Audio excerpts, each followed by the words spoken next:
الحمد لله رب العالمين والصلاة والسلام على رسول الأمين وعلى آله وصحبه أجمعين. أعوذ بالله من الشيطان الرجيم. فأما الذين كفروا فأعذبهم عذابا شديدا في الدنيا والآخرة وما لهم من ناصرين.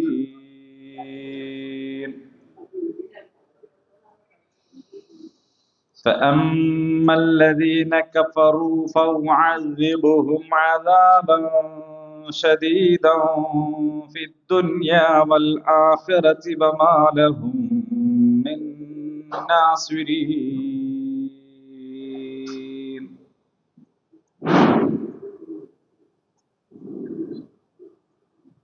ആലു ഇമ്രാൻ 55 ആയത്ത് കഴിഞ്ഞ് 56-ാമത്തെ ആയത്താണ് ഇപ്പോൾ പാരായണം ചെയ്തത്. 55-ാമത്തെ ആയത്തിൽ അള്ളാഹു പറഞ്ഞതോർക്കുക, ഈസ, ഞാൻ നിന്നെ പൂർണ്ണമായി ഏറ്റെടുക്കും, നിന്നെ എന്നിലേക്ക് ഉയർത്തും, സത്യനിഷേധികളിൽ നിന്ന് നിന്നെ നാം രക്ഷപ്പെടുത്തും, നിന്നെ പിൻപറ്റിയവരെ ഉയർത്തെഴുന്നേൽപ്പു നാൾ വരെ സത്യനിഷേധികളെക്കാൾ മീതെയാക്കും. പിന്നെ നിങ്ങളുടെയൊക്കെ തിരിച്ചുവരവ് എൻ്റെ അടുത്തേക്കാണ്. നിങ്ങൾ ഭിന്നിച്ചിരുന്ന കാര്യങ്ങളിൽ അപ്പോൾ ഞാൻ തീർപ്പ് കൽപ്പിക്കും.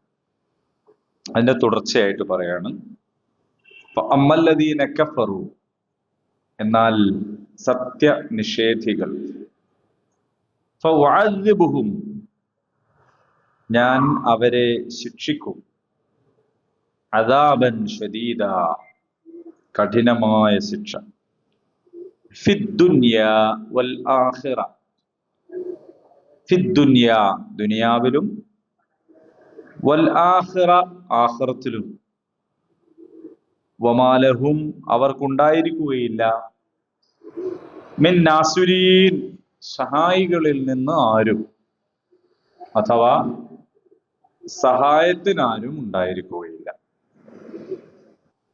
ഇവിടെ നിഷേധികൾ എന്ന് പറയുന്നത് കൊണ്ട് പ്രാഥമികമായി ഉദ്ദേശിക്കുന്നത് ആരെയായിരിക്കും?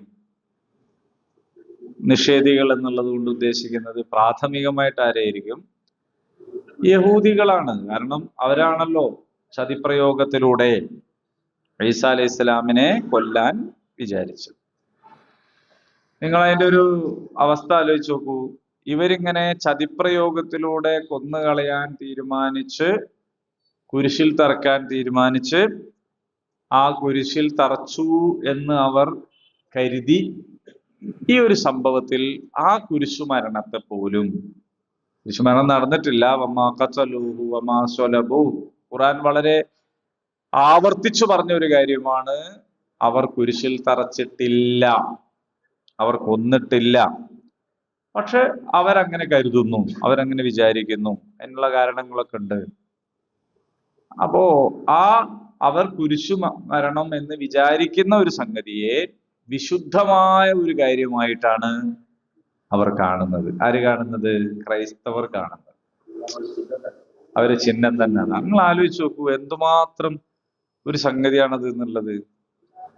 കാരണം ഇപ്പോ നമ്മളെ വാപ്പന്നെ ഒരാൾ കത്തിയെടുത്ത് കുത്തി കൊന്നാല് നമ്മൾ ആ കത്തിന്റെ രൂപം ഉണ്ടാക്കി മാലയിട്ട് നടക്കുവോ? നമുക്ക് വേണ്ടപ്പെട്ട ഒരാൾ കൊല്ലപ്പെടാൻ കാരണമായ ഗാന്ധിജിയെ വെടിവെച്ചു കൊന്നു. അപ്പൊ വെടിയുണ്ട ഗാന്ധിയന്മാർക്ക് ഒരു വലിയൊരു ബഹുമാനമുള്ളൊരു കാര്യമായിട്ട് വരും ഉണ്ടല്ലോ. അത് വളരെ ലളിതമായ ഒരു യുക്തിയല്ലേ, ഒരു സംഗതിയല്ലേ കുരിശിൽ തറച്ചു. ഇനി കുരിശു മരണം സന്തോഷത്തോടെ സ്വീകരിച്ചതാണെങ്കിലോ? അങ്ങനെയല്ല അതിൽ തന്നെ പറയുന്നത്.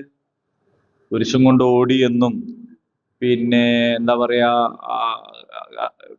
വളരെ വിലപിച്ചു എന്നും, നീ എന്നെ കൈവിട്ടല്ലോ എന്ന് പറയുന്നുണ്ട്.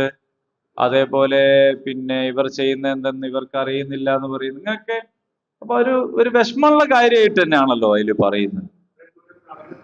അതാണ്. അപ്പോ ഒക്കെ ഭയങ്കര പ്രയാസത്തിലാണല്ലോ അത് ചെയ്തത്. ആ ഒരു സംഗതിയെ ഇവര് എന്ത് ചെയ്യുന്നു, ഒരു ഐക്കണായിട്ട് എടുക്കും. അത് യഥാർത്ഥത്തില് എന്തുമാത്രം കൗതുകതരമായ ഒരു കാര്യം ആണ്.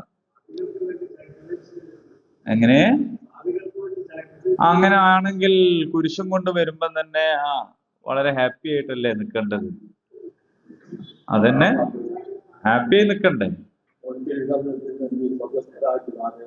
അതെ, അതാണ് പറയുന്നത്. അതായത് അങ്ങനെ മൊമൽക്ക പറഞ്ഞ പോലെ മൊത്തം പാപികൾക്ക് വേണ്ടിയുള്ള ഒരു സാക്രിഫിക്കേഷൻ ആയിരുന്നെങ്കിൽ അദ്ദേഹം അതിനെന്താ ചെയ്യേണ്ടത്? നല്ല സന്തോഷത്തോടു കൂടി, കാരണം ഈ പാപികളെ മുഴുവൻ ഞാൻ രക്ഷപ്പെടുത്തുകയാണല്ലോ എന്നുള്ള നിലക്കല്ലേ നിൽക്കുക. ഭയങ്കര ഹാപ്പി ആയിരിക്കൂലേ?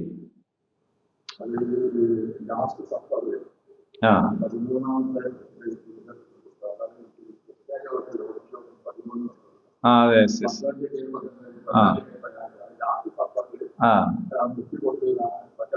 അതെ അതെ, അങ്ങനെയാണ് 13 അശുഭ ലക്ഷണമായിട്ട്. അപ്പോ പിന്നെ അതൊരു കാര്യം നമ്മൾ മനസ്സിലാക്കിയാൽ മതി. അപ്പൊ ജൂതന്മാരായ ആളുകളാണ് ഇവിടെ പ്രഥമമായി നിഷേധികൾ എന്ന നിലക്ക് വരുന്നത്. യഹൂദികളാണ് അത് ചെയ്യാൻ തീരുമാനിച്ചത്. ഓക്കെ. പക്ഷെ അതേ സമയത്ത് അവരിൽ മാത്രം പരിമിതമായ ഒരു കാര്യമല്ല. എല്ലാ കാലത്തെയും എല്ലാ ലോകത്തെയും നിഷേധികളെ സംബന്ധിച്ചിടത്തോളം ഉണ്ടാകുന്ന ഒരവസ്ഥയാണ് ഈ ലോകത്തും പരലോകത്തും അവർക്ക് ശിക്ഷ ഉണ്ടാകും എന്ന് പറയുന്നത്. ഇപ്പൊ യഹൂദികളെ സംബന്ധിച്ചാണെങ്കിൽ പിന്നെ ലോകത്ത് ഇപ്പോഴും യഹൂദികളാണല്ലോ മേലെ നിൽക്കുന്നത്. രണ്ട് കാര്യമാണ് അതിലുള്ളത്. ഒന്ന്, ഒരു സമൂഹത്തിന്റെ പൊതുവിലുള്ള അവസ്ഥയെക്കുറിച്ച് പറയുമ്പോൾ അതിന് ഏതോ ഒരു ചെറിയ പീരീഡിൽ ഒരു അപവാദം ഉണ്ടാവുകയില്ല എന്നർത്ഥമല്ല. ഏതോ ഒരു പീരീഡിൽ, കുറഞ്ഞ ഒരു സമയത്ത് അതിൻ്റെ ഒരു അപവാദമൊക്കെ ഉണ്ടാവാം. ആ അപവാദം പോലും ഒരു വലിയ സർവനാശത്തിന്റെ മുമ്പിലും സമീപത്തൊക്കെ ആയിരിക്കാം. ഒന്നത്. രണ്ടാമത്തത്, നമ്മൾ പുറമേക്ക് ഇവർ വലിയ ആളുകളാണ്, വലിയ നിലയിലാണെന്നൊക്കെ വിചാരിക്കുന്നുണ്ടെങ്കിലും അവർ അസ്വസ്ഥരാണ്. മനുഷ്യന്റെ സമാധാനം എന്ന് പറയുന്നതാണല്ലോ അയാൾക്ക് ഏറ്റവും പ്രധാനപ്പെട്ട വേണ്ടത്.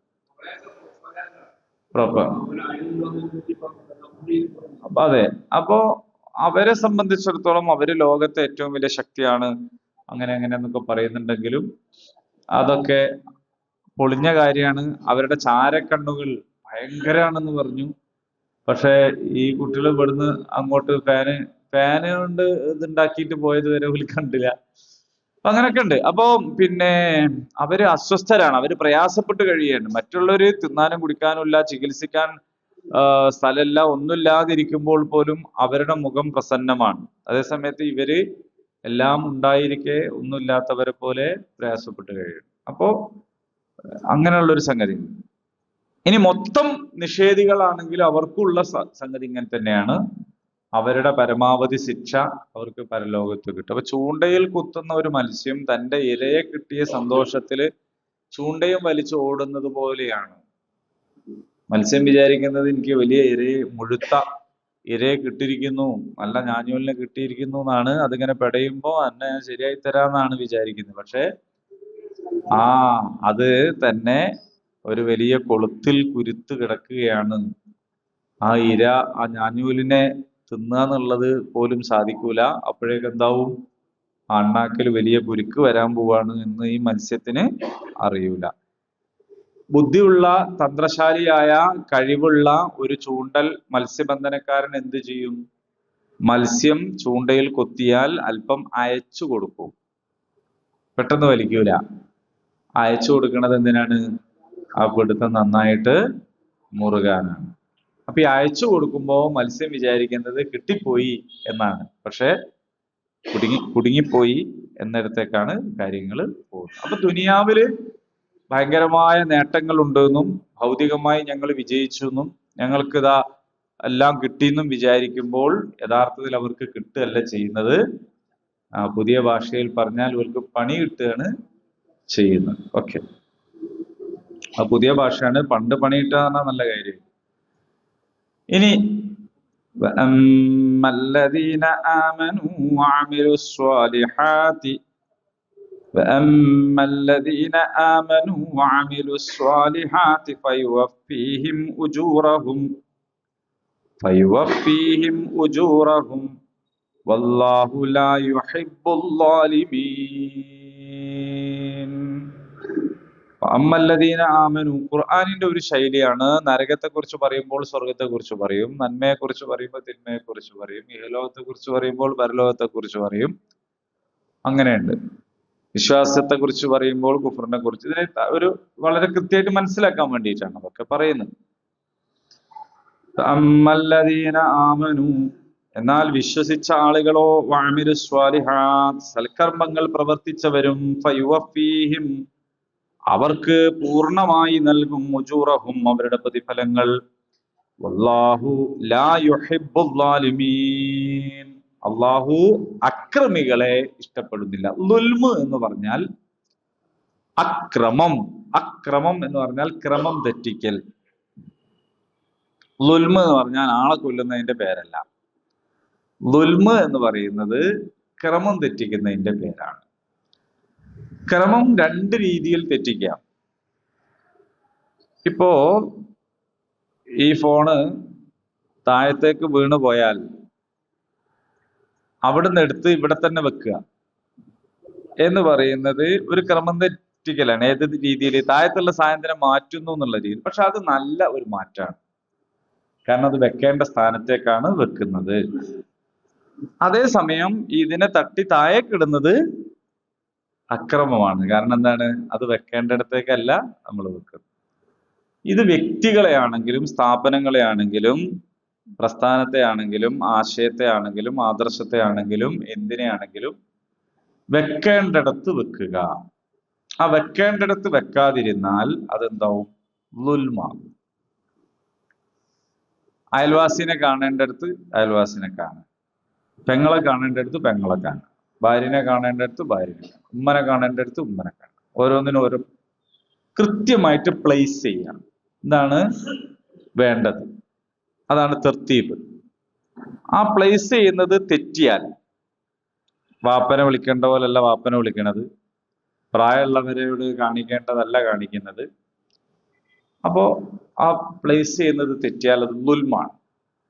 അള്ളാഹു ളാലിമുകളെ ഇഷ്ടപ്പെടുന്നില്ല. നമ്മൾ വീട്ടിൽ കയറി വരുന്ന ഒരാൾ നമ്മുടെ അതിഥിയാണ്. അയാൾ ഇനി നമ്മളൊരു ചീത്ത അറിഞ്ഞാലും അയാൾ നമ്മൾ അതിഥിയാണ്, അയാൾ ആദരിക്കണം. ചില ആളുകൾ അത് മനോഹരമായിട്ട് പ്രാവർത്തികമാക്കുന്നത് ഞാൻ കണ്ടിട്ടുണ്ട്. അതായത് എന്തെല്ലാം പറഞ്ഞ അഭിപ്രായ വ്യത്യാസം ഉണ്ടെങ്കിലും അദ്ദേഹത്തിന്റെ വീട്ടിൽ ചെന്നാൽ ഇന്നലെ പറഞ്ഞു തെറ്റിയ ആളാണെന്ന് വിചാരിക്കേയില്ല. അയാളുടെ ന്യായം എൻ്റെ അതിഥിയാണ് എന്നാണ്. അതെ, അതിഥി ദേവോ. ഇത് യഥാർത്ഥത്തില് അതിഥിയെ ആദരിക്കാത്തവൻ നമ്മിൽപ്പെട്ടവനല്ല എന്ന് നബി സല്ലല്ലാഹു അലൈഹി വസല്ലം പഠിപ്പിച്ചല്ലോ. നമ്മളെ വീട്ടിൽ ഒരാൾ കയറി വന്നാൽ അയാൾ നമ്മുടെ അതിഥിയാണ്.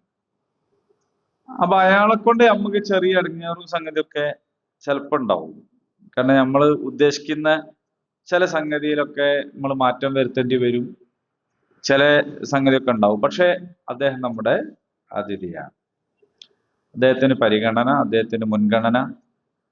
മുമ്പൊക്കെ വീട്ടിൽ ഒരാൾ കയറി വന്നാൽ ഉള്ള ഭക്ഷണം അയാൾക്ക് കൊടുക്കുന്നൊരു രീതി ഉണ്ടായിരുന്നു. ഉള്ള ഭക്ഷണം. അപ്പോ വീട്ടിലേക്ക് ധൈര്യത്തില് ആരെയും കൂട്ടി വരാമായിരുന്നു. ഇന്ന് വീട്ടിലേക്ക് കൂട്ടി വരുന്നതിന് പകരം ഹോട്ടലിലേക്ക് കൂട്ടി പോകും. അങ്ങനെ വീട്ടിലേക്ക് കൂട്ടി പോയാൽ ഓളത്തുനിന്ന് കേൾക്കേണ്ടി വരും വിചാരിച്ചിട്ട് പല ആൾക്കാരും വീട്ടിലേക്ക് കൂട്ടി പോകും. നിങ്ങൾ എന്ത് പണിയാ ചെയ്തത്, നിങ്ങൾ എന്ത് പണിയാ ചെയ്തത് എന്ന് ചോദിക്കണം. എന്ത് പണിയാ ചെയ്തത്? നല്ലൊരു പണിയാണ് ചെയ്തത്. ഇപ്പൊ തൽക്കാലം മുമ്പത്തേക്കാൾ അരി വീട്ടിലുള്ള, ഗ്യാസ് വീട്ടിലുള്ള, ഇൻഡക്ഷൻ കുക്കർ വീട്ടിലുള്ള വേണമെന്ന് വിചാരിച്ചാൽ ഉടനെ കുറച്ചും കൂടി ചോറ് വെക്കാൻ കഴിയുന്ന ഒരു സൗകര്യം മുമ്പത്തേതിനേക്കാൾ ഇപ്പോൾ ഉണ്ടായിട്ടും മുമ്പത്തേതിനേക്കാൾ നമ്മൾ വിശാലമാകുന്നതിന് പകരം മുമ്പത്തേതിനേക്കാൾ നമ്മൾ കുടുസാകും. മുമ്പ് അതിഥികൾക്കായി ഒരു പായ ആ പായന്റെ അയലുമ്മൽ ഉണ്ടാവുമായിരുന്നു. വിരുന്നുകാർ വന്നാൽ ഇടാൻ വേണ്ടിയിട്ട് നല്ലൊരു പായ. ഇന്ന് ഇഷ്ടംപോലെ റൂമുള്ള സമയത്തും നമ്മള് അങ്ങനെ ഒരാൾ വന്ന് നമ്മളെ വീട്ടിൽ കൂടുന്നു നമ്മൾ പ്രതീക്ഷിക്കുന്നില്ല, വരുന്ന ആളും പ്രതീക്ഷിക്കുന്നില്ല, തിരിച്ചു പോകാൻ വണ്ടി ഇല്ലാണ്ട് ഒരാളിട്ട് പുരയിൽ വരുന്നുമില്ല. എന്താണ് അതൊക്കെ പിന്നെ നമ്മളിൽ നിന്ന് എടുക്കപ്പെട്ടു പോകുന്ന കാര്യങ്ങളാണ്. അതിലേക്കൊന്നും പോണ്ട, ഞാനൊരു ആനുഷംഗികമായി സൂചിപ്പിച്ചു എന്നേ ഉള്ളൂ. അള്ളാഹു ലാലിമുകളെ ഇഷ്ടപ്പെടുന്നില്ല എന്ന വാക്യം നമ്മൾ കൽബിൽ കുത്തി വെക്കേണ്ടതാണ് എന്ന് മാത്രം പറയാൻ. അപ്പോ ഉപ്പനോട്, ഉമ്മനോട്, ആങ്ങളയോട്, പെങ്ങളോട് തെറ്റിയാല് നമ്മൾ പല ജാഹിലിയത്തും പറയും. ആ തെറ്റിയ ജാഹിലിയത്താണ് എനിക്ക് അങ്ങനെ പെങ്ങൾ എന്നല്ല എന്ന് പറയല്, ഓനിന്റെ ആങ്ങൾ എന്നല്ല എന്ന് പറയും, എന്റെ മയ്യത്ത് മുഖം കൂടി കാണണ്ടെന്നൊക്കെ പറയുന്ന ജാഹിലിയത്ത് ഉണ്ടാവും കേട്ടോ. അപ്പോ അങ്ങോട്ടൊന്നും പോകരുത്. അപ്പൊ ഓരോരുത്തരെയും വെക്കേണ്ട സ്ഥാനത്ത് വെക്കണം. അതിൽ കൂടാനും പാടില്ല, കുറയാനും പാടില്ല. കൂടി വെച്ചാലും ശരിയാവില്ല, കുറഞ്ഞു വെച്ചാലും ശരിയാവില്ല. പാകത്തിന് എവിടെയാണോ വെക്കേണ്ടത് അവിടെ തന്നെ വെക്കണം. അല്ലാത്തത് ദുൽമാണ്. തെറ്റിയാൽ അതിൻ്റെ ഇത് പൊട്ടിപ്പോവും. പിന്നെ നമ്മളൊരു ചക്രം, പൽചക്രം വെക്കുന്നത് പോലെയാണ്. അത് കറക്റ്റ് അല്ലെങ്കിൽ എന്തായി പോവും, തിരിയുമ്പോ അതിന്റെ പല്ലൊക്കെ പൊട്ടിപ്പോവും. അമ്മല്ലദീന ആമനു വഅമിലു സ്വാലിഹാത്ത്. അപ്പോ സൽക്കർമ്മം ചെയ്യുന്ന ആളുകൾക്കും വിശ്വസിച്ച ആളുകൾക്കും അല്ലാഹു തആല കുറവുകളില്ലാതെ പ്രതിഫലം നൽകും. ഇപ്പൊ നമ്മളാണല്ലോ കൊടുക്കുന്നിടത്ത് എന്തെങ്കിലുമൊക്കെ കുറവ് വരിക, പക്ഷെ അള്ളാഹു പ്രതിഫലം നൽകുമ്പോൾ ഒരു കുറവുമില്ലാതെയാണ്, പൂർണ്ണമായ രീതിയിൽ അത് നൽകും. അള്ളാഹു അക്രമികളെ ഇഷ്ടപ്പെടുന്നില്ല. വിശ്വസിക്കുന്നതോടൊപ്പം സൽക്കർമ്മം ചെയ്യണം, സൽക്കർമ്മത്തോടൊപ്പം വിശ്വാസവും ഉണ്ടാകണം. രണ്ട് പരസ്പര പൂരകമാണ്. ഒന്നിന്റെ അഭാവത്തിൽ മറ്റേത് നിലനിൽക്കൂല. നമ്മൾ ചിലപ്പോൾ ചോദിക്കും, ചില ആൾക്കാരെ കുറിച്ചിട്ട് ചോദിക്കും, ഓലൊക്കെ നല്ല നല്ല കാര്യങ്ങൾ ചെയ്തിട്ടില്ലേ, ഓൽക്കത് കിട്ടൂലേ? കിട്ടൂല. കാരണം എന്താണ്? അത് കിട്ടണമെന്ന് ഓല തന്നെ ബോധിച്ചില്ല. പിന്നെ നമ്മളെന്തിനാ ഓൽക്ക് കിട്ടും എന്ന് പറഞ്ഞ് ഓലെ ബുദ്ധിമുട്ടാക്കുന്നത്? ചില ആളുകൾ പറയുമല്ലോ, ഞാൻ നിഷ്കാമകർമ്മിയാണ്, ഞാൻ ഒന്നും പ്രതീക്ഷിക്കാതെ ഞാനിങ്ങനെ ചെയ്യാൻ. നിങ്ങൾ ദൈവത്തിൽ നിന്ന് എന്തോ കിട്ടും വിചാരിച്ചിട്ട് ചെയ്യാൻ, അപ്പൊ ഞാനല്ലേ മെച്ചം എന്ന് ചോദിക്കുന്നവരുണ്ട്. അങ്ങനെ ചോദിക്കുന്നവരുണ്ട്. കേട്ടു നോക്കിയാൽ മനോഹരമായൊരു വാക്കായിരിക്കും അത്.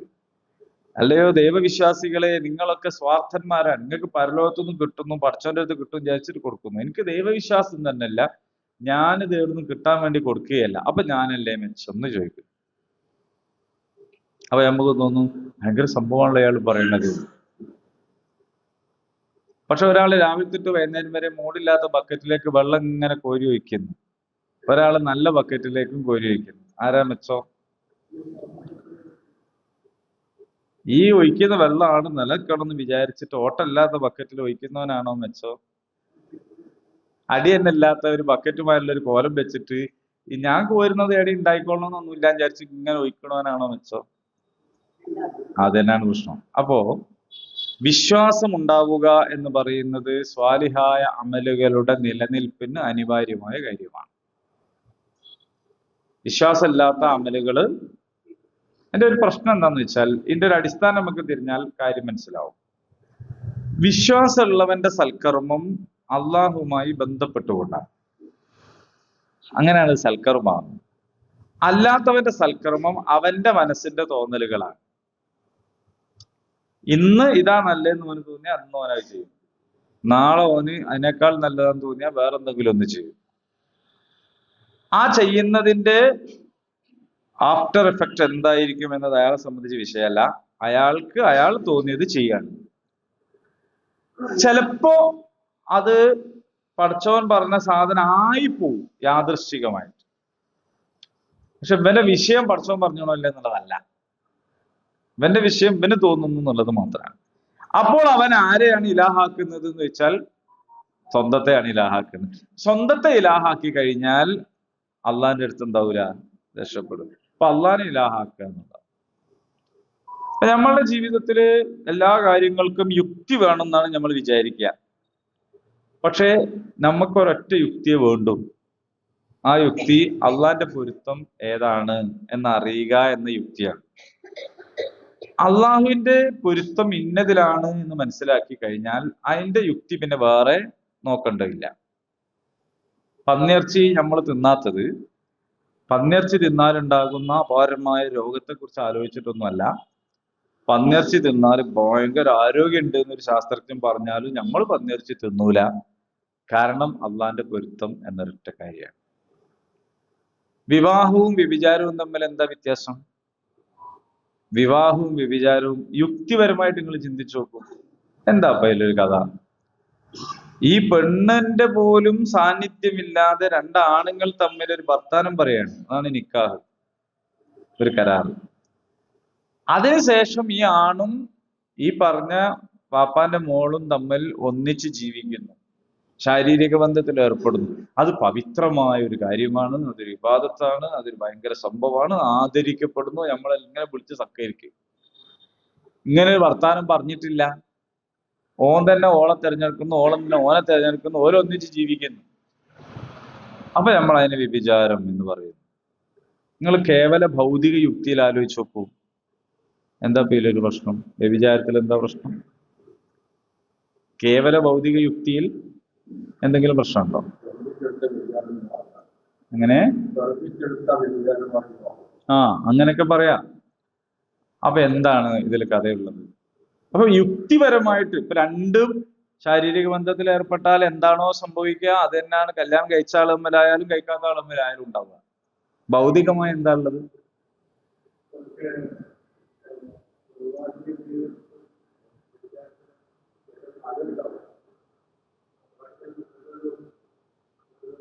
അതെ, അപ്പൊ കുറച്ചുകൂടി ഇടങ്ങേറല്ലേ? അതായത് ഭൗതിക യുക്തി വെച്ച് നോക്കുമ്പോ നമ്മളെ വീണ്ടും ഞെരുക്കല്ലേ ചെയ്യുന്നത്. ഈ ഇണകൾ തമ്മിൽ മാത്രമേ ബന്ധപ്പെടാൻ പാടുള്ളൂ എന്ന് നമ്മൾ കുറച്ചും കൂടി ചുരുക്കല്ലേ ചെയ്യുന്നത്. മറ്റേതെന്തൊരു ആരുമായും എപ്പോൾ വേണമെങ്കിലും എങ്ങനെ വേണമെങ്കിലും. നമ്മുടെ ഈ ലിബറൽ ചിന്താഗതിക്കാർ അങ്ങനെയാണല്ലോ പറയുന്നത്. ഈ നിങ്ങളിങ്ങനെ ഈ പരിധി വെച്ച് ഒരാൾ ഇത് എന്തൊരു നിങ്ങളൊരു വല്ലാത്ത റിജിഡാണ് നിങ്ങൾ. കാരണം എന്താ പറഞ്ഞാൽ ഒരാൾക്ക് അയാളുടെ ഭാര്യ ഇങ്ങനെ എന്തിനാണ്? വളരെ ഹരല്ലേ മറ്റേത് എന്നാണ് ചോദിക്കുന്നത്. നമ്മുടെ നാട്ടിൽ നിലവിലുള്ള നിയമം പോലും യഥാർത്ഥത്തിൽ ഇപ്പൊ ഇന്നലെയാണോ എന്നാണോ ഞാൻ വായിച്ചത്, മാഷ് വായിച്ചിരുന്നു. അതായത് അധ്യാപകൻ വിദ്യാർത്ഥിയുടെ സമ്മതപ്രകാരം ലൈംഗിക ബന്ധത്തിൽ ഏർപ്പെട്ടാൽ അതെന്തല്ല, കുറ്റമല്ല, പീഡനമല്ല എന്ന് കോടതി വിധിച്ചു എന്ന് പറഞ്ഞിട്ടുള്ള. അത് ഭയങ്കര അത്ഭുതമുള്ള വിധി ഒന്നല്ല, ഇവിടുത്തെ നിയമം അതാണ്.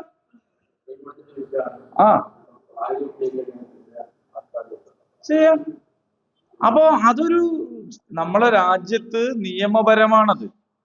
ഉഭയകക്ഷി സമ്മതം എന്നാണ് അതിന് പറയാ. രണ്ടു കൂട്ടർക്കും രണ്ടു കൂട്ടർക്കും പിന്നെ സമ്മതാണെങ്കിൽ പ്രശ്നം.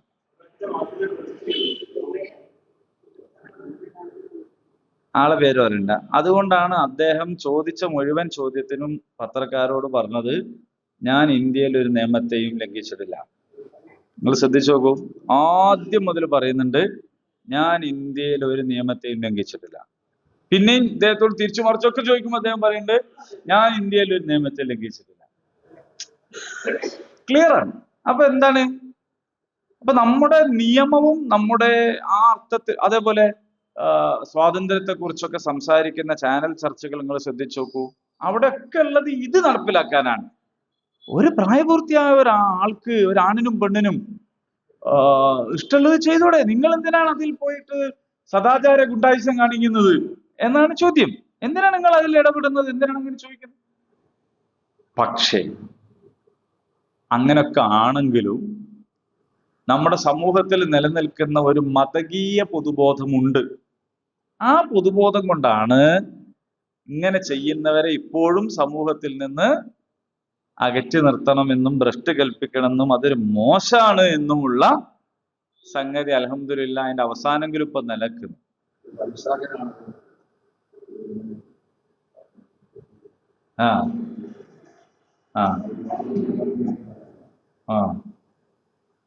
നിങ്ങൾ പറഞ്ഞ വാക്കില്ലേ? അതെ. അപ്പൊ ഞാൻ പറഞ്ഞു വന്നത് ഇത്രേ ഉള്ളൂ. അതെ. അത് തന്നെയാണ് ഇവര് പറയുന്നത്. ലിബറലിസ്റ്റുകൾ പറയേണ്ടത് മൈ ബോഡി മൈ ചോയ്സ്. എന്റെ ശരീരം, എന്റെ ഇഷ്ടം, അത് നിങ്ങളെ മേല് വരുന്നില്ലെങ്കിൽ പിന്നെ നിങ്ങൾ എന്തിനാണ് അതിൽ ഇടപെടുന്നത് എന്ന് ചോദിക്കുന്നത്. പക്ഷെ ഇസ്ലാം പറയുന്നു നിങ്ങളെ ശരീരം നിങ്ങളതല്ല, അതുകൊണ്ട് തന്നെ നിങ്ങളെ ഇഷ്ടമല്ല നടപ്പിലാക്കേണ്ടത്, അള്ളാഹിന്റെ ഇഷ്ടമാണ്. അപ്പൊ ഇതാണ് ഇതിന്റെ ഒരു പ്രശ്നം. അപ്പൊ അള്ളാഹുവിന്റെ പൊരുത്തമുണ്ടോ ഇല്ലേ, ഇതാണ് നമ്മളെ സംബന്ധിച്ചിടത്തോളം ഉള്ള യുക്തി. ആൽക്കഹോള് നമ്മുടെ ശരീരത്തെയും മസ്തിഷ്കത്തെയും കാർന്നു തിന്നുന്നു, സമ്പൽഘടനയെ പൊളിക്കുന്നു, വികസനത്തിന് തുരമ്പകം വെക്കുന്നു എന്നതുകൊണ്ടല്ല നമ്മളാരും കുടിക്കാത്തത്, അല്ലേ? അങ്ങനെ തടിക്ക് കേടായത് കൊണ്ടാണ് കുടിക്കാതെ നിൽക്കണമെങ്കിൽ നമ്മൾ ഒഴിവാക്കേണ്ടിയ പഞ്ചസാരയും. നമുക്ക് കൃത്യമായിട്ട് മനസ്സിലായി കഴിഞ്ഞു ഇതൊരു ഭയങ്കര പ്രശ്നമാണ്. എന്നാലും പൊരേന്ന് പഞ്ചാരട്ട് കിട്ടാത്തവര് പുറത്തു പോയാൽ പഞ്ചാരട്ട് കുടിക്കും. ഇടയ്ക്കാവാന്ന് പറയും, ഇടയ്ക്കിടയ്ക്ക് പുറത്തും പോകും. അപ്പൊ എന്താ സംഭവം എന്ന് വെച്ചാൽ ശരീരവും ആരോഗ്യവും അല്ല കരണ്ട് പോയി മദ്യത്തിൽ നിന്ന് നമ്മൾ അകറ്റി നിർത്തുന്നത്, വ്യഭിചാരത്തിൽ നിന്ന് നമ്മൾ അകറ്റി നിർത്തുന്നത്, പന്നിയിറച്ചി നമ്മൾ തിന്നാതിരിക്കുന്നത്, ആൺ പെൺ ഇടകലരലുകൾ ഇല്ലാതിരിക്കാൻ നമ്മൾ ശ്രദ്ധിക്കുന്നത് ഒക്കെ എന്തുകൊണ്ടാണ്? കല്യാണത്തിലെ ആർഭാടങ്ങളെ കുറിച്ചും അനാചാരങ്ങളെ കുറിച്ചും ഒക്കെ നമ്മൾ പലപ്പോഴും പറഞ്ഞതുകൊണ്ട് അതിന്റെ ഒരു മറുവശം കൂടി ഇവിടെ പറയാണ്. കഴിഞ്ഞ ദിവസം നമ്മൾ പങ്കെടുത്ത കല്യാണം അങ്ങേയറ്റം മാതൃകാപരമായ ഒരു കല്യാണമായിരുന്നു. അപ്പോ അവിടെ ആണുങ്ങളെ സ്വീകരിക്കാൻ ആണുങ്ങളും അവർക്ക് ഇരിക്കാൻ ഒരു സ്ഥലവും, പെണ്ണുങ്ങളെ സ്വീകരിക്കാൻ പെണ്ണുങ്ങളും അവർക്ക് ഇരിക്കാനുള്ള സ്ഥലവും. നിക്കാഹ് കഴിഞ്ഞു. നിക്കാഹ് കഴിഞ്ഞിട്ട് പിന്നെ സ്റ്റേജിമേലേക്ക് മറ്റേ കട്ടിലും കൊണ്ട് വരുന്ന പരിപാടിയൊന്നുമില്ല, പൂവെറിയലില്ല, പ്രശ്നങ്ങളില്ല. എത്ര രസമുള്ള, എന്തൊരു വൃത്തിയല്ല. ഞാന് ഒരുപാട് പണ്ടത്തെ ഒരു കല്യാണത്തിന് പോയി. നിസ്കാരത്തിനുള്ള സൗകര്യം അവിടെ വേറെ ഉണ്ട്, ഭക്ഷണത്തിലും അമിതത്തല്ല, നല്ല ഒരു പരിപാടി. ഇത് ഒറ്റ യുക്തി അതിനുള്ളൂ, പടച്ചോന്റെ പൊരുത്തം കിട്ടണം എന്നുള്ള വേറൊന്നുമില്ല. ഓക്കെ, അപ്പൊ നമ്മൾ തിരിച്ചു വരാം. അള്ളാഹു ദുൽമ ചെയ്യുന്നവരെ ഇഷ്ടപ്പെടുന്നില്ല. നമ്മുടെ യുക്തി ഒറ്റ യുക്തിയേ ഉള്ളൂ. നമ്മൾ പിന്നെ ഓരോന്നിനും യുക്തി ചോദിച്ചുകൊണ്ടിരിക്കേണ്ട കാര്യമില്ല, ഒറ്റ യുക്തിയേ ഉള്ളൂ. നമ്മൾ ബസ് കയറുന്ന പോലെയാണ്. നമ്മൾ ബസ് കയറുന്നതിന്റെ മുന്നേ ബസ്സിന്റെ ബോർഡ് നോക്കണം, നമുക്ക് പോകേണ്ട സ്ഥലത്തൂടെ പോകുന്നതാണോ നോക്കണം. അതൊക്കെ നോക്കിക്കഴിഞ്ഞ് ബസ് കയറി ഇരുന്നാല് പിന്നെ ഡ്രൈവർ ആ വളക്കണേ ശരിയായോ ഈ വളക്കണേ നേരായോ എന്ന് നമ്മൾ നോക്കേണ്ട കാര്യമില്ല. അതാ നമ്മളെ കയറുന്നതോടുകൂടി നമ്മൾ എന്ത് ചെയ്തിരിക്കുന്നത്, ശരിയായ വണ്ടിയിൽ കയറി, പിന്നെ ഡ്രൈവർ ആണ് കൊണ്ടുപോവുക. അപ്പൊ അള്ളാഹു എന്റെ സൃഷ്ടാവാണെന്നും അവനാണ് എന്നോട് കൽപ്പിക്കേണ്ടതെന്നും എന്റെ ജീവിതം അവന് സമർപ്പിക്കുന്നു എന്നും തീരുമാനിച്ചാൽ പിന്നെ അള്ള പറയാണ് രാവിലെ തിന്നണോ, രാത്രി തിന്നണോ, പകൽ തിന്നാൻ പാടില്ല, ഒരു മാസം തിന്നാൻ പാടില്ല, വേണ്ട. മനസ്സിലായില്ലേ? ഇത്രേ ഉള്ളൂ. റമദാനിന്റെ അവസാനത്തെ ദിവസം പകല് ഭക്ഷണം കഴിക്കൽ ഹറാമാണ്, തൊട്ടടുത്ത ദിവസം പകല് പട്ടിണി എടുക്കൽ ഹറാമാണ്. ആലോചിച്ചു, എന്താ പേര് ഭൗതിക യുക്തി? റമദാനിന്റെ അവസാനത്തെ ദിവസത്തിന്റെ പിറ്റേ ദിവസം എന്ന് പറഞ്ഞാൽ പെരുന്നാളല്ലേ, അന്ന് നോമ്പോൽക്കൽ ഹറാമാണ്. അതിന്റെ പിറ്റേ ദിവസം നോമ്പോൽക്കൽ സുന്നത്താണ്, വേണേ ചെയ്യാണ്ടിരിക്കാൻ, അല്ലേ? അപ്പോ എന്താ സംഭവിക്കുന്നത്? സെക്കൻഡ് മാറുമ്പോഴേക്ക് തിന്നല് ഹലാലാവുന്നു, ആ സെക്കൻഡ് ഇങ്ങോട്ട് മാറുമ്പോഴേക്ക് ഹറാമാവുന്നു. ഇതിലൊക്കെ എന്താ ഭൗതിക യുക്തി? അള്ളാണ് കൽപ്പിക്കാൻ അധികാരമുള്ളവൻ. ഇങ്ങനെയാണ്. ذلك نتلوه عليك من الآيات والذكر الحكيم. ذلك അത് നത്ലൂഹു നാം അത് ഓതി കേൾപ്പിക്കുന്നു, അലൈക താങ്കൾക്ക്, മിനൽ ആയാത്ത് ആയത്തുകളിൽ പെട്ടതാണ്, വസിക്ർ ഉത്ബോധനത്തിൽ പെട്ടതാണ്, അൽ ഹക്കീം യുക്തിപൂർവമായ. അതായത് ഒരു വാമൊഴിയായിട്ട് എവിടുന്നോ പറഞ്ഞു കേൾക്കുന്ന എന്തോ ഒരു വിവരം എന്നല്ല ഈ ഇതുവരെ പറഞ്ഞ ഈ സംഭവം. നിങ്ങളിപ്പോ എഴുതിയ സംഭവമല്ലേ, മനസ്സിൽ എഴുതി നാളെ ക്ലാസ്സിൽ എഴുതാൻ വിചാരിച്ച ഇതൊന്നും ഒരു ആരോ പറഞ്ഞതോ എവിടുന്നോ കേട്ടതോ അല്ല. ഇതൊക്കെ നാം നിങ്ങളെ ഓതി കേൾപ്പിക്കുകയാണ്. എന്താണ്? ഇതൊക്കെ അള്ളാഹുവിന്റെ വചനങ്ങളിൽ പെട്ടതാണ്. ഇനി ആലു ഇമ്രാൻ അധ്യായം എടുക്കുന്ന ആമുഖമായിട്ട് ഞാൻ ഒരു സംഭവം സൂചിപ്പിച്ചിട്ടുണ്ടായിരുന്നു. ശരിക്കും വേണ്ടത് അതെന്താ നിങ്ങളോട് ചോദിക്കുന്നു. നിങ്ങൾ ചില ആൾക്കാർ പറയുന്നു, ചില ഉത്തരം തെറ്റുന്നു, ഇതിനൊക്കെയാണ്. അതിനുള്ള നേരമില്ലാത്തതുകൊണ്ട് ഞാൻ തന്നെ പറയാണ്. അതായത് നജ്റാനിൽ നിന്നുള്ള ഒരു സംഘം മദീനത്തു നബിയിലേക്ക് വരികയാണ്. ആ കാലം എന്ന് പറയുന്നത് നബി സല്ലല്ലാഹു അലൈഹി വസല്ലമയെ കാണാനും സംസാരിക്കാനും വേണ്ടി വ്യത്യസ്ത ഗോത്രങ്ങളും രാജ്യക്കാരും വന്നുകൊണ്ടേയിരിക്കുന്ന ഒരു കാലമാണ്. നിവേദക സംഘങ്ങളുടെ വർഷം എന്നാണ് പറയുക. നബിയെ ആക്ഷേപിക്കുകയും കല്ലെടുത്തെറിഞ്ഞ് ഓടിക്കുകയും നാട്ടിൽ ജീവിക്കാൻ സമ്മതിക്കാതിരിക്കുകയും ചെയ്ത ഒരു ഭൂതകാലം കഴിഞ്ഞുപോയി. പിന്നീട് മദീനയിൽ ഇസ്ലാമിക രാഷ്ട്രം സ്ഥാപിച്ചു. അതിന്റെ നിലനിൽപ്പായിട്ട് മുന്നോട്ട് പോയി. അപ്പോഴും ശത്രു അപ്പുറത്തും ഇപ്പുറത്തും നിന്നൊക്കെ വന്ന് ആക്രമിക്കാനും കൈകാര്യം ചെയ്യാനും അകത്തുള്ളവരെ കൊണ്ട് ചെയ്യിക്കാനും ഒക്കെ ഉള്ള പണി നടത്തി. ഇപ്പോഴാ ഘട്ടമൊക്കെ കഴിഞ്ഞു.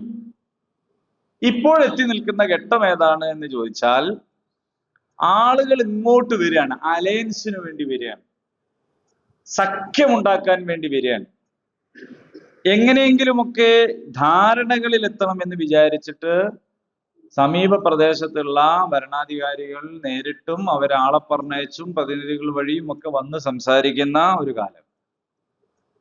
അപ്പോഴാണ് നജ്റാനിലെ ക്രൈസ്തവരായ ആളുകള് ഒരു സംഘമായിട്ട് നബിനെ കാണാൻ വരികയാണ്. ആ സംഘത്തെക്കുറിച്ച് വിശദമായിട്ട് പറയുന്നുണ്ട്. അതിൽ അവരുടെ പുരോഹിതന്മാരുണ്ട്, രാഷ്ട്രതന്ത്രജ്ഞന്മാരായ ആളുകളുണ്ട്, സാമ്പത്തിക വിദഗ്ധരുണ്ട്, കച്ചവട പ്രമുഖരുണ്ട്. ഇങ്ങനെയൊക്കെ കൂടിയുള്ള ഒരു പ്രതിനിധി സംഘം വരികയാണ്. ആ വരവിന്റെ അവരുടെ ഉദ്ദേശം എന്താണെന്ന് ചോദിച്ചാൽ വളരെ സിമ്പിളാണ്. മുഹമ്മദ് നബിനെ ക്രിസ്ത്യാനിയാക്കുക. കാരണം ഇത്രയും നല്ലൊരു സംഗതിയൊക്കെ പറഞ്ഞ ഒരു സംഗതി ഒക്കെ ഉണ്ടായൊക്കെ ലെവലായി. ഇനി ഇദ്ദേഹം ഇങ്ങോട്ട് ക്രിസ്ത്യാനിയായി കഴിഞ്ഞാൽ എന്ത് സംഭവിക്കുന്നു വെച്ചാൽ, ഈ പറയുന്ന എല്ലാ കാര്യങ്ങളും ഇവർക്ക് കിട്ടുന്നുള്ളതാണ്. ആ ശ്രമം പരാജയപ്പെട്ടാൽ അദ്ദേഹത്തെ ശപിച്ചുകൊണ്ട് തിരിച്ചു വരിക, ഇതാണ് അവരുടെ ഉദ്ദേശം. അവർ വന്നു, അതിഥികളാണ്, മദീനയിലെത്തി. വളരെ മാന്യമായ നിലയിൽ അവരെ സ്വീകരിച്ചു. പള്ളിയിലേക്കാണ് സ്വീകരിച്ചത്. പള്ളി എന്ന് പറഞ്ഞാൽ അങ്ങനെയൊക്കെയുള്ള ഒരുപാട് സംഗതികളുണ്ട്. പള്ളികളിൽ സ്വീകരിച്ചു. അങ്ങനെ ഞാൻ ഇന്നലെ കേരളത്തിലെ 3 പ്രദേശത്തെ പള്ളികൾ സന്ദർശിച്ചു. അതൊരു എക്സലൻസ് അവാർഡുമായിട്ട് ബന്ധപ്പെട്ട ഒരു ജഡ്ജ്മെന്റിന്റെ ഭാഗമായിട്ട് പോയതാണ്. പള്ളികളിൽ ഒരുക്കിയ സൗകര്യങ്ങൾ, സംഗതികളൊക്കെ കണ്ടും കാണിച്ചും. അങ്ങനെ ഞാനിങ്ങനെ പോയപ്പോൾ എനിക്ക് തോന്നി, നമ്മളെ പ്രസിഡന്റും സെക്രട്ടറിനെയൊക്കെ ആയിട്ട് ഒരു ദിവസം ആ സ്ഥലത്തൂടെയൊക്കെ പോയാൽ അത് നമുക്കും കൂടി ഉപകാരപ്പെടുന്നു തോന്നിയിട്ടുണ്ട്. നിങ്ങൾ താല്പര്യം കാണിക്കുകയാണെങ്കിൽ നമുക്ക് ഒരു ദിവസം പോവാം. അപ്പോ പള്ളിയിൽ അങ്ങനെ കുറെ സംഗതികളുണ്ട്. അങ്ങനെ സ്വീകരിച്ചു. അപ്പോഴാണ് അവർക്ക് പ്രാർത്ഥിക്കാനുള്ള നേരം. അപ്പോ അവര് അസ്വസ്ഥരായി. അസ്വസ്ഥപ്പെടണ്ട, നിങ്ങൾ ഇവിടുന്ന് പ്രാർത്ഥിച്ചോളൂ എന്ന് പറഞ്ഞു. ആരോട് പ്രാർത്ഥിക്കാൻ? എന്താ ഈ പറയുന്നത്? നിങ്ങൾ ആലോചിച്ച് നോക്കൂ. ഈ ഇസ്ലാമിനെ കുറിച്ചാണ് മനുഷ്യന്മാരിത് പറയുന്നത്. ആ ആളുകളുടെ പ്രാർത്ഥന തെറ്റാണ് എന്ന് പഠിപ്പിക്കുന്ന ഒരു നബിയുടെ പള്ളിയിലാണ് ഇവർ വന്നത്. അവിടെ നിന്നാണ് പറയുന്നത്, നിങ്ങൾ പ്രാർത്ഥിച്ചു. പ്രാർത്ഥിച്ചു. അതിനുശേഷം ഇവരുമായിട്ട് സംസാരം നടക്കുകയാണ്. ആ സംസാരത്തിൽ അവർ നബിയോട് പറഞ്ഞു, താങ്കള് യേശുവിനെ ആക്ഷേപിക്കുന്നുണ്ടല്ലോ, യേശു അടിമയാണ് എന്ന് പറയുന്നുണ്ടല്ലോ. അപ്പോ പറഞ്ഞു, അതൊരു ആക്ഷേപമല്ല, അതൊരു വസ്തുതയാണ്. അള്ളാഹുവിന്റെ അടിമയാണ് ആര്? യേശു. അതെങ്ങനെ ശരിയാവും? അപ്പോ യേശു പിതാവില്ലാതെ ജനിച്ചു എന്നല്ലേ താങ്കൾ പറയുന്നത്? കാരണം ഇവര് പറയുന്നത് അള്ളാണ് പിതാവ് എന്നാണ്, അള്ളാന്റെ മോനാണിത് എന്നാണ്. അപ്പോ അല്ല പിതാവ് എങ്കിൽ പിന്നെ പിതാവ് എവിടെ? പിതാവില്ലാതെ ജനിച്ചു എന്നല്ലേ താങ്കൾ പറയുന്നത്? ഇതിന് വല്ല മുന്നനുഭവം ഉണ്ടോ? ഇത് വേറെ എവിടെയെങ്കിലും നടന്ന കാര്യമാണോ എന്നാണ്. അപ്പോൾ വഹി ഇറങ്ങി. ഇന്ന മസല ഈസ ഇൻദല്ലാഹി കമസലി ആദം ഖലഖഹു മിൻ തുറാബിൻ സുമ്മ ഖാല ലഹു കുൻ ഫയകൂൻ. ഇന്ന മസല ഈസ, ഈ നബിയുടെ ഒരു പ്രത്യേകത എന്താന്ന് വെച്ചാല്, നമ്മൾ ആരെങ്കിലുമായിട്ട് സംവാദം നടത്തുകയാണെങ്കിൽ നമുക്ക് തെളിവ് നമ്മൾ എന്ത് ചെയ്യണം? സെർച്ച് ചെയ്തിട്ട് ഖുറാനിൽ നിന്ന് അത് ഈന്റെ തെളിവാണെന്ന് കണ്ടെത്തി പറയണം. റസൂലുള്ളാഹിക്ക് അപ്പൊ തന്നെ എന്ത് ചെയ്യാണ്? ഇന്ന മസല ഈസ, നിശ്ചയമായും ഈസയുടെ ഉപമ ഇൻദല്ലാഹ്, അല്ലാഹുവിന്റെ അടുത്ത്, കമസലി ആദം, നിങ്ങൾ ഈ പറയണതിന് വല്ല മുന്നനുഭവം ഉണ്ടോ? ഇങ്ങനെ സംഭവിക്കുവോ? ഇത് നടക്കുവോ എന്നൊക്കെ ചോദിക്കുമ്പോ അള്ളാഹ് പറയാണ്, ആദമിനെ പോലെയാണ് ഈസ.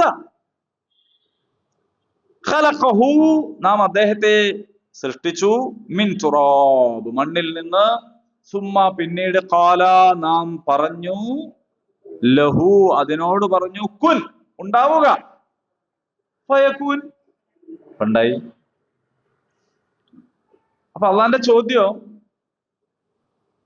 ചോദ്യം വാപ്പ ഇല്ല എന്ന് പറയുമ്പോ അതിന്റെ അർത്ഥം അള്ളയാണ് വാപ്പ എന്നാണെങ്കിൽ, അങ്ങനെയാണെങ്കിൽ ആദ്യം അള്ള വാപ്പാന്റെ ആരുതാണ്? ആദമിൻ്റെതല്ലേ, ഹവ്വയുടേതല്ലേ?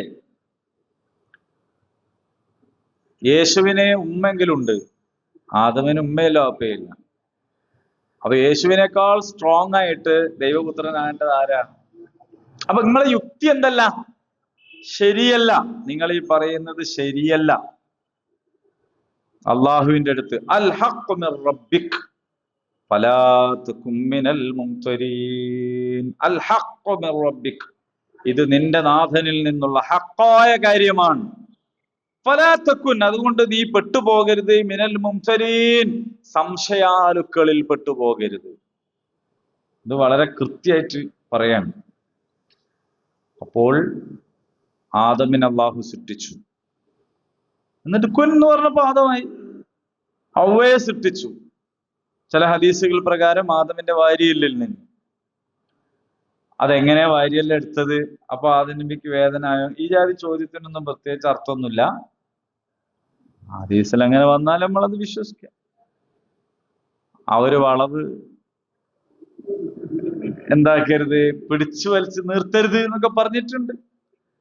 അതൊരു മയത്തിലും പാകത്തിലും ഉയിഞ്ഞു നേരാക്കിയാൽ നേരാവുക ചെയ്യും.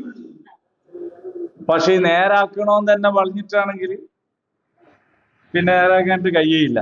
അതുകൊണ്ട് അപ്പൊ വാരിയല് കൊണ്ട് സൃഷ്ടിക്കപ്പെട്ടതിൻ്റെതായ ഒരു വളവ്, അതൊരു പോരായ്മയൊന്നുമല്ല. അപ്പൊ അത് നേരാക്കുക എന്നുള്ളൊരു പണി കൂടെ ജീവിക്കുന്നവരെടുക്കണം.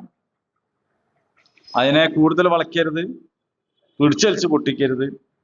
നല്ല സാവകാശം. ചിലരൊക്കെ അതിൽ വിജയിക്കും, ചിലര് സ്വയം വളയും. നേരാക്കാൻ പോയാൽ വളഞ്ഞു പോവാൻ അങ്ങനെയുണ്ടല്ലോ. കൊയല് ഇട്ടിട്ട് കൊയല് വളഞ്ഞു പോയ കഥ ഉണ്ട്.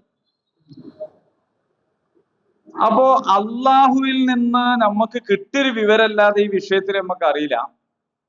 എന്തായാലും വാപ്പ ഇല്ല എന്ന ഒരു ന്യായത്തിൽ അള്ളയാണ് വാപ്പ എന്ന് പറയാൻ പറ്റൂല.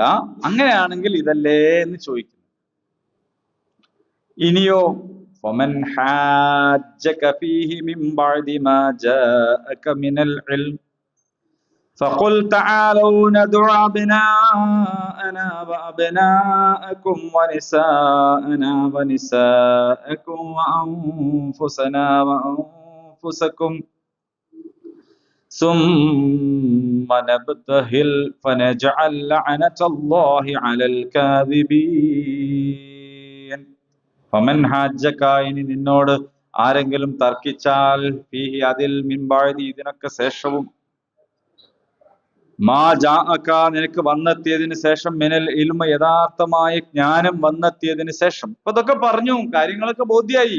ഇനിയും തർക്കിക്കുകയാണെങ്കിൽ ഫഖുൽ, പറയുക, തആലൂ, നിങ്ങൾ വരിക, നദഉ അബ്നാഅനാ വ അബ്നാഉകും, നമുക്ക് നമ്മളെ മക്കളെ വിളിക്കാം, നിങ്ങളെ മക്കളെയും വിളിക്കാം, വനിസാഅനാ വനിസാഅകും, ഞങ്ങളെ പെണ്ണുങ്ങളെയും വിളിക്കാം, നിങ്ങളെ പെണ്ണുങ്ങളെയും വിളിക്കാം. അംഫുസക്കും, ഞങ്ങൾ ഞങ്ങളെ തന്നെയും വിളിക്കാം, നിങ്ങൾ നിങ്ങളെ തന്നെയും വിളിക്കുക. സുമ്മ, പിന്നെ നബ്തഹിൽ, നമുക്ക് ഉള്ളറിഞ്ഞ് അകമഴിഞ്ഞ് പ്രാർത്ഥിക്കാം, അഥവാ മുബാഹല നടത്താം. മുബാഹല നടത്താം. ഫനജ്അൽ ലഅനതല്ലാഹി അലൽ കാദിബീൻ, അങ്ങനെ അള്ളാഹുവിന്റെ ശാപം കള്ളം പറയുന്നവരുടെ മേൽ നമുക്കാക്കാം. അപ്പൊ മുബാഹല എന്ന് പറയുന്ന ഒരു സംഭവമുണ്ട്. ആ മുബാഹല എന്ന് പറയുന്ന സംഭവം മാസത്തിലോ ആഴ്ചയിലോ കൊല്ലത്തിലോ ഒന്നും നടത്തേണ്ട ഒരു സാധനമൊന്നുമല്ല.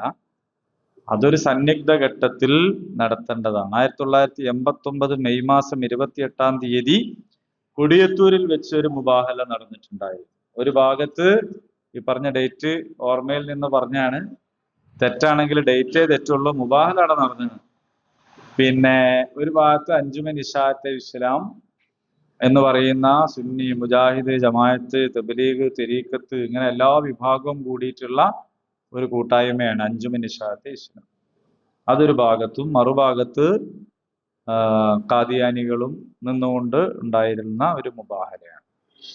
അപ്പോൾ മിർസ ഗുലാം മുഹമ്മദ് ഖാദിയാനി നബിയാണ് എന്ന് അവരും, അങ്ങനെ ഒരു നബി ഉണ്ടാവൂല, അവസാനത്തെ നബി മുഹമ്മദ് നബിയാണെന്ന് മുസ്ലിങ്ങളും ശക്തമായി പ്രമാണങ്ങൾ ഉദ്ധരിച്ച് മുസ്ലിങ്ങൾ വാദിച്ചപ്പോൾ ഈ പറഞ്ഞതുപോലെ ആ പ്രമാണങ്ങളൊക്കെ വെച്ചതിന് ശേഷവും അവരത് തന്നെ പറഞ്ഞുകൊണ്ടിരുന്നപ്പോൾ അവരുമായിട്ട് നടത്തിയ ഒരു മുബാഹലയാണ്.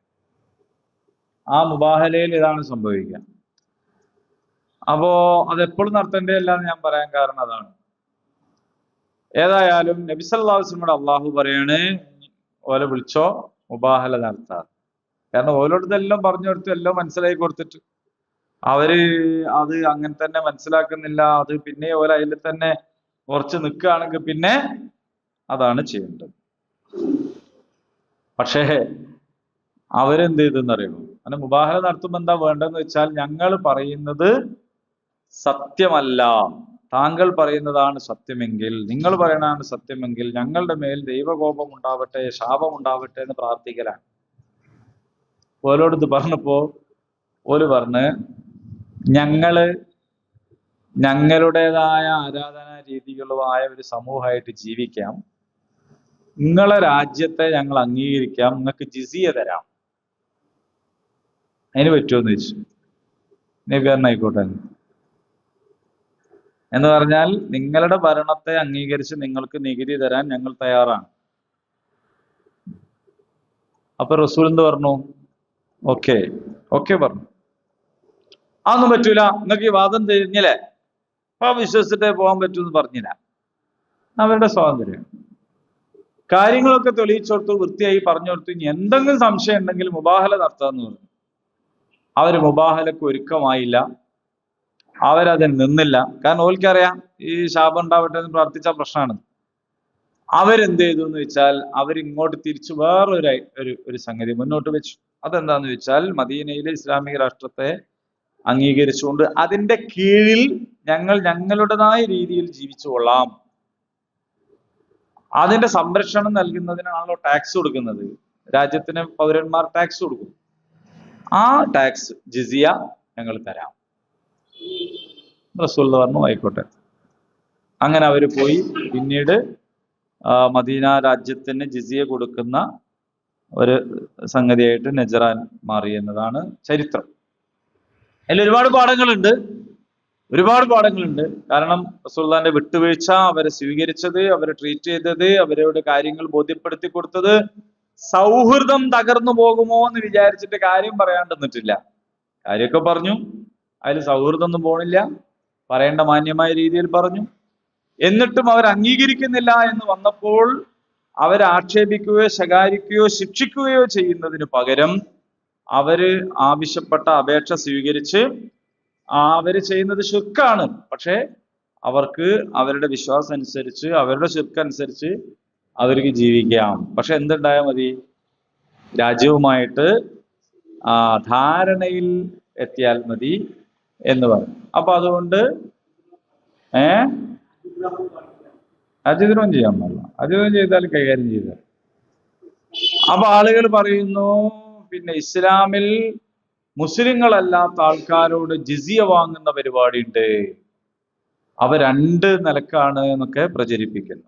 പക്ഷെ യഥാർത്ഥത്തിൽ എന്താ സംഭവം എന്ന് വെച്ചാൽ മുസ്ലിങ്ങൾ സക്കാത്ത് കൊടുക്കണം, അവരുടെ സ്വത്തിൽ നിന്ന് സക്കാത്ത് പിടിച്ചെടുക്കും. മുസ്ലിങ്ങളല്ലാത്തവരോട് സക്കാത്ത് വാങ്ങൂല. അപ്പൊ അവര് രാജ്യത്തിന് കൊടുക്കേണ്ടുന്ന നികുതിയാണ് ജിസിയ.